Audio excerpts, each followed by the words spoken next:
So my argument is that the best way to survive is, number one, be a regional hegemon, and number two, make sure, to put it in Pentagonese, that's a foreign language, make sure you do not have a peer competitor. What does that mean? Make sure that there's no other state in the international system that is a regional hegemon. Now you're probably saying to yourself, why does it matter to the United States if China's a regional hegemon or Germany is a regional hegemon? It all revolves around the concept of freedom to roam. Now you're saying to yourself, what is he talking about, freedom to roam? Have you ever wondered why the United States is wandering all over God's little green acre, sticking its nose in everybody's business? It's not simply because the United States is so powerful.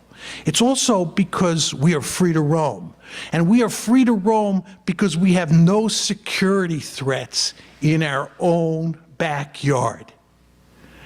And what the United States cares about greatly is not allowing a situation to develop where a country dominates Asia or dominates Europe the way we dominate the Western Hemisphere, because it will then be free to roam.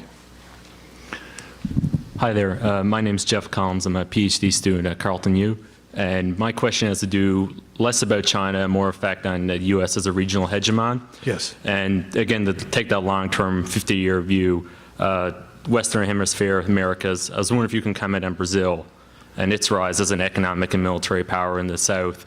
And potentially, is there any tensions you see in view of your theory down the road in relations between the U.S. and Brazil? Thanks. Yes. Yeah, good question. I mean, I think there's only one country in this hemisphere that has the potential, I underline the word potential, to become a great power, and that's Brazil. Has a very large population. If it ever got its economy together and really began to grow and looked something like the United States of America, then we would have to think long and hard about how to deal with Brazil. You understand, it is not in America's interest to see a strong and powerful Brazil in this hemisphere. Hardly any Americans will ever say that publicly. It is like Canada. If all of a sudden you had a huge population explosion and you're already rich, right, and you began to look like you were as powerful or more powerful than the United States, we would not be happy. Would not be happy.